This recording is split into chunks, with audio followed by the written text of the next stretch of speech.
I'm Heather Murray Elkins, and this is the place and the time where we share stories about holy human stuff. Because we, being human, are creatures that are many stories high. Today's story is about blankets and bears, and the burden of remembering.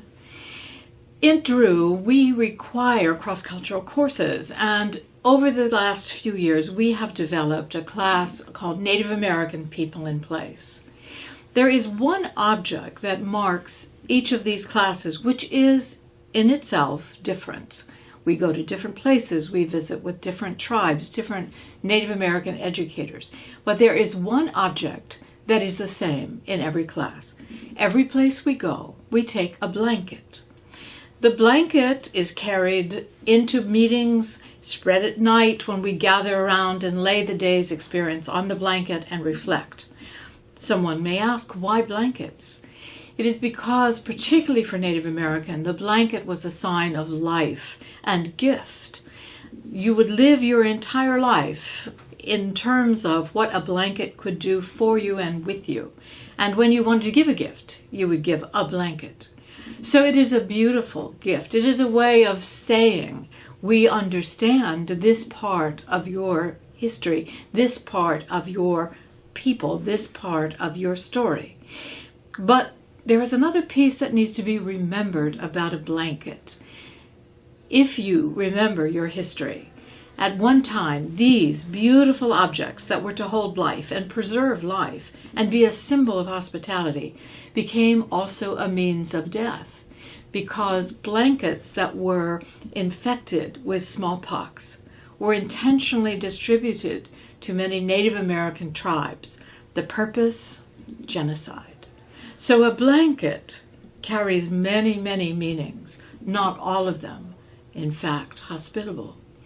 So for this class, this Northeast class, this class that had great teachers, Native Americans with us, Cindy Kent and Thomas White Wolf Fawcett, we elected to have a bear blanket, partly because some of the leaders we would be meeting come from the clan of Bear, but also because, well, Drew's mascot is a bear.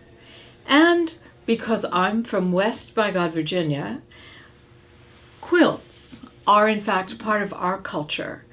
But in order to get this kind of symbol of bears and blankets, unfortunately we had to go to Cracker Barrel, where these beautiful traditional plans and objects have to be purchased back from China. So we could not get a handmade one, except handmade from China. But here is our traveling bear blanket. And every place we went in this class, the teachers, those who we met who were mentorings, those who helped us on our journey to understand how essential it is in this process of reconciliation to be able to tell the story of justice. If we welcome a blanket as a gift, we must also welcome the burden of what a blanket has meant. And they signed with their names and teachings that they wanted to preserve. So the bears, we walked in their pathway, following where they led us. And each name reflects a different teaching and a different truth. Awareness is the first step to healing, for example. Or teach Jesus, preach Jesus, but most importantly of all, be Jesus.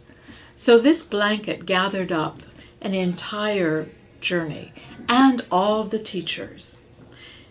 It is here before you as an example of how we work about redemption.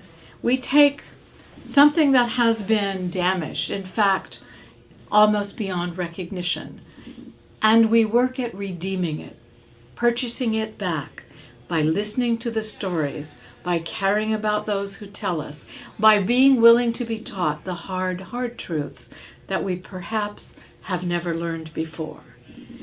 And there is also the possibility of remembering. The story in many Native American traditions is that the bear and the Bear Clan symbolized hospitality.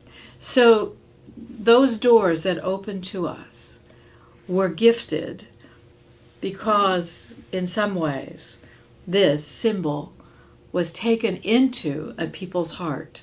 And from that hospitality, in spite of the hurt, great teaching emerged.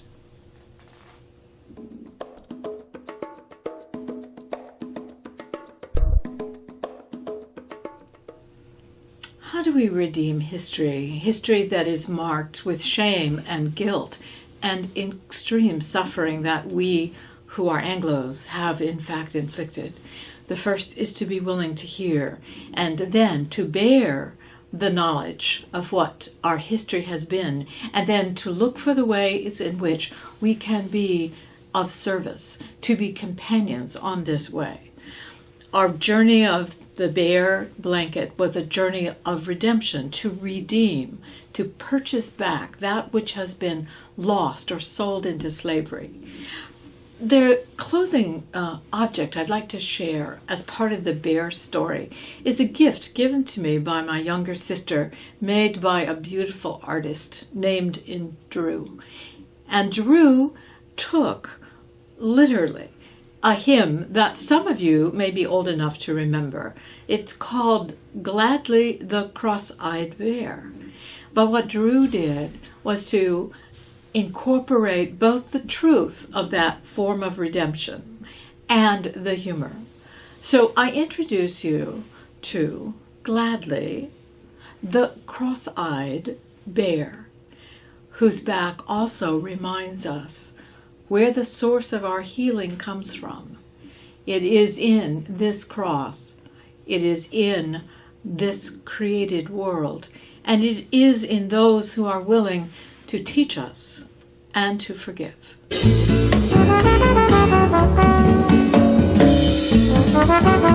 was then I began to make up friends who always took my side.